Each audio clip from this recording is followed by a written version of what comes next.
Everything you need to know about running Facebook ads to drive Spotify streams are going to be explained to you in the next half an hour. And this is my Fire Up February Ads Masterclass. If you're dropping a song for Valentine's Day, I want to get rid of the fear and anxiety that surrounds running ads and teach you everything I know. And so I'm going to empower you with today's mission to become a 100K hitmaker. And I define that as someone who hits 100,000 plays on a song for the very first time and manages to do that on every subsequent release after that. And so, just to give you some context, in from 2019 to 2024, I was focused on teaching organic plus ads. I specialize in teaching organic rollout strategies and how you can put a song out on social media. But to do that, you need to build really strong foundations of storytelling, authenticity, and long term fan base growth. It worked, but it was slow as fuck. And so I managed to start pivoting into a new solution. And at the end of 2025, I turned my business upside down. I fired all of my brand sponsors. I closed all of my low ticket funnels selling books and courses and communities and started to work with artists that I believed in and who wanted to transform their lives, not just give them information. And I stopped working on campaigns outside of R&B and rap. I obviously can do that. I've done country music, metal music, dance music, but I know where my heart is and I know where storytelling in music to me is in lyricism that's based in genres that stem outside of what I love. And now I specialize in ads plus digital. So everything is foundation based in running ad campaigns, but I also teach social media, playlists and radio, website and email, content planning, and monetization. So I help artists grow a business and then get paid for it as well. And so since June, my 100K hitmakers, the artists that I coach, they've been consistently hitting between 250,000 and 500,000 plays every single month combined. And that is with less than £500 ad spend, focusing more on social media content and the art and less on everything else that comes around it. They don't need to worry about this technical stuff. I help them with their release rollout plans and how to monetize their brands. And so some of my 100K hit makers from the last couple of months, Stardom had 640,000 plays, Kelly Lee had 115,000, Hira 128,000, Ratlin 300,000, Neo 21, and Beth Brandy. And I think it's incredible to get this many plays on YouTube, but it's not a one trick pony. It works on Spotify too, with Marley hitting 187,000 streams, Saloni 135,000 streams, Yemi Alade 74,000 streams. Stardom again, Smiley hit 490,000 streams on Spotify and others as well. And so if you want results like these, I'd love you to stay to the end. And I'll explain how working with my team can help you get to results like this on these style of campaigns for less than £500 ad spend. But I'll also teach you how to do this for yourself without gatekeeping anything. And so, what is that difference between organic social and paid social? To me, organic social prioritizes storytelling and messaging to your existing followers and your community. And paid media prioritizes market scale and audience precision with guaranteed distribution. When you're running a post on Instagram, you don't know who's going to get targeted by the algorithm. It might be a fraction of your followers, it might go wild and hit lots of non followers. With paid media, you have control. Based on how much you spend, you can accurately predict how your ad campaign is going to do. And that's the benefit of running a campaign. You have control. And so there's three philosophies that I like to focus on. Number one is that art is art and promo is promo. We do not create ads disguised as content. So promotion is a tool to drive awareness, intrigue, and link clicks towards your art. It is not the music video. It's not the song itself. That is the art. That is not promotion. Whereas promotion is driving traffic and advertising the art. There's a fundamental difference. And so when you're expressing yourself, you're going to create what you envisioned. But when you're marketing yourself, you need to transform that into advertising. And there's a nuance into how to do that. Next, we have a rule that organic first, paid second. So Think about organic as the experimentation ground for you to play, see what works, try different variations, whether that's different video lengths, 10 seconds, 15 seconds, 20 seconds, 30 seconds. Try different hooks, visual, audio, or physical. Try different call to actions, different view through rates, different watch times and engagement rates, and see what's working. Definitely don't pick these are my 5 ads. Test first to figure out which of your 30 or 40 bits of content can become your 10 ads. Then from the 10, we pick 5 of the best ones. And thirdly, I believe in that one ad has one objective. And so a campaign can only optimize for one KPI at a time. So whether you want to maximize reach, maximize link clicks, maximize views, or sales, you can do everything, just not all at once. You're going to need to use the same ad with multiple objectives to achieve everything. And that means slicing and you're dicing your budget really thin. So you have to prioritize as well. And what platforms is advertising spread across? All of them. They all function pretty much the same. You can do Meta, Facebook, and Instagram, YouTube, both shorts and long form, TikTok. Spotify has its own ad tools, Marquee and Showcase, Snapchat ads, Twitter ads, and so many more. And the ones that I personally use the most in my business running campaigns for artists is Meta to drive Spotify streams, YouTube to drive views, and TikTok to drive buzz. And there's a different platform for each one of these things. But the ad objectives, you need to be very careful which one you pick. You can use reach for driving awareness, but don't expect much engagement. Traffic, driving link clicks to a URL, but don't expect many video views. Profile visits to have people subscribe to your account. You can have video views for 6 seconds or longer, but don't expect too many of them. Engagement we'll come back to, how to get people to open the Spotify app. Sales to complete a checkout and complete the payment. Leads to fill out a form with an email address, or app installs. You can do so many of these, and across every platform, they're very similar in the way that ad platforms work. But me personally, I end up using these ones the most. Reach to get the maximum number of unique people to see your content, but they might not engage with it. Profile visits to get the maximum number of people to hit your Instagram, YouTube, or TikTok account and consider liking and subscribing. And engagement to get the maximum number of people to click a link and then open Spotify. So, what do you need to start a paid campaign? I think it's really simple. There's only 4 key things you need. One is an ad account.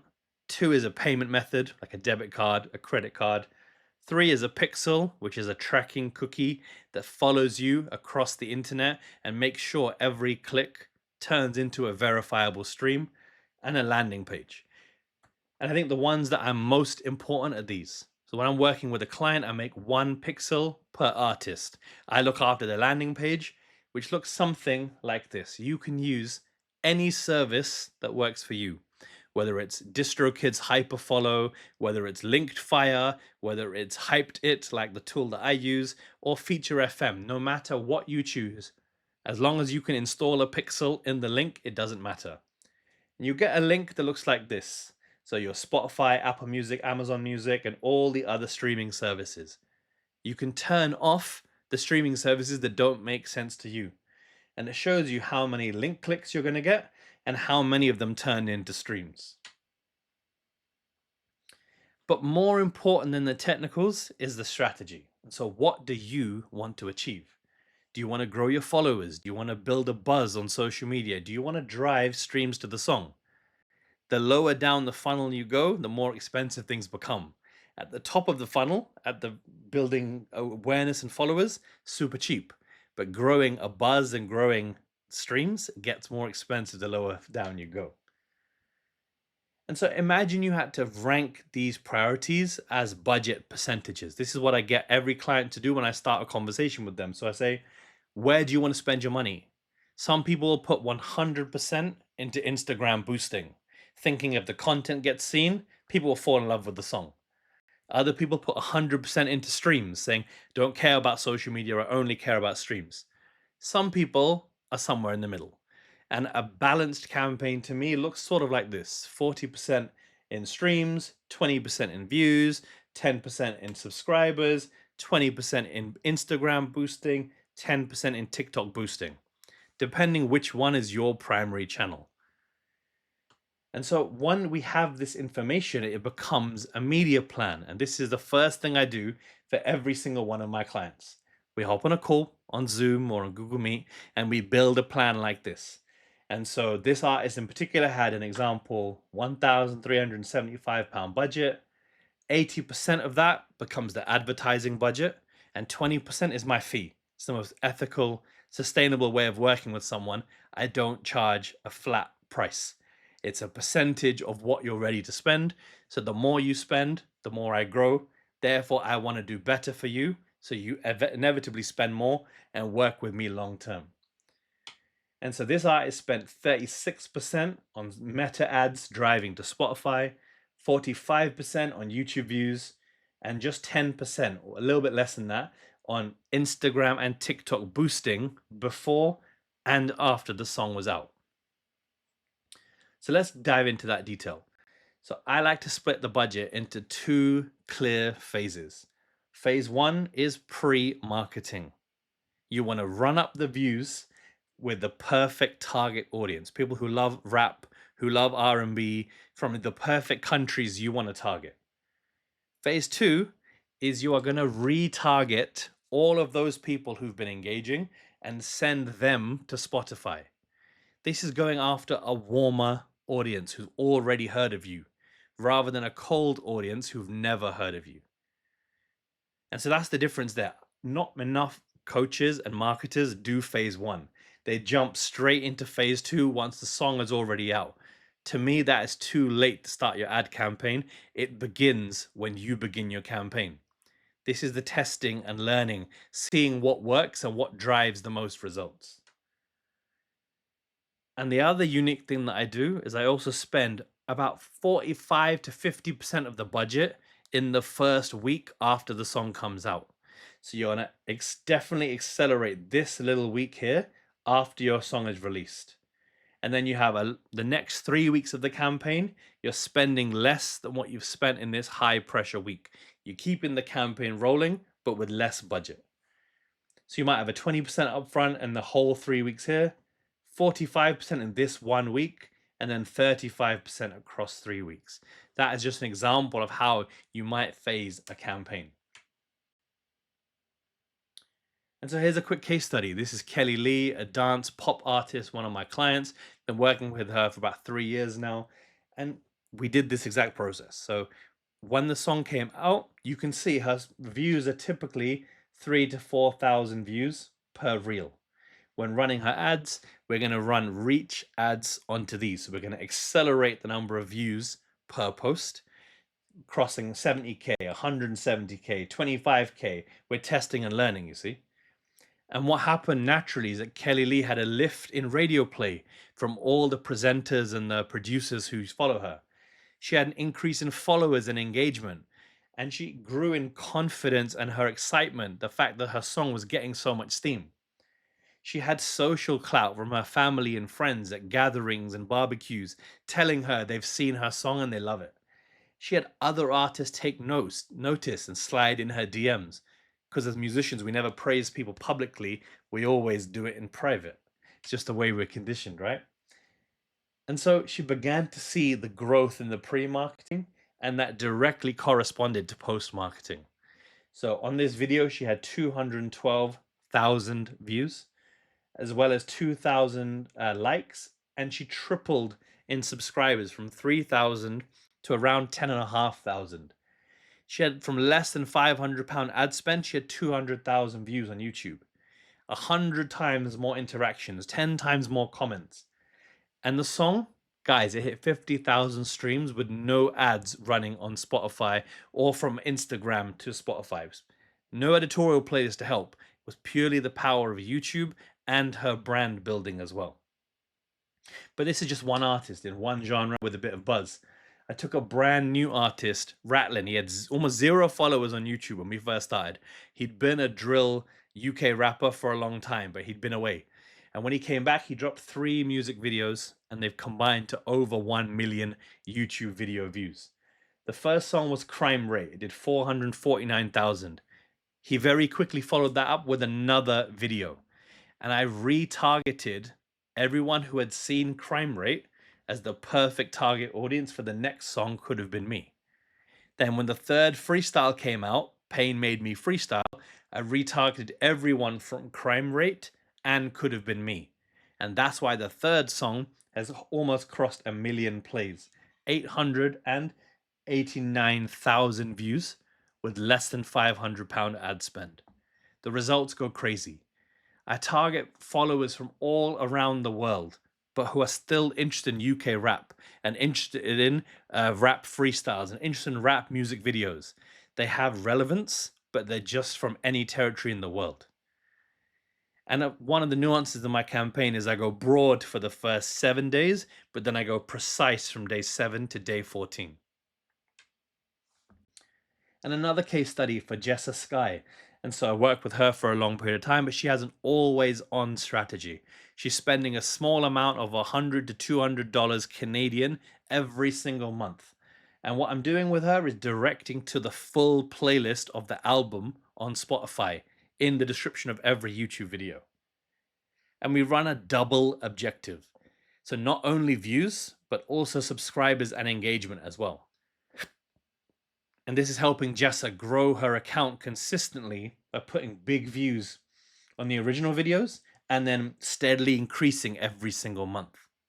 She has a podcast that's now starting to benefit, and she has all these other elements of her brand, that brand sponsorships that's starting to grow because of her YouTube channel.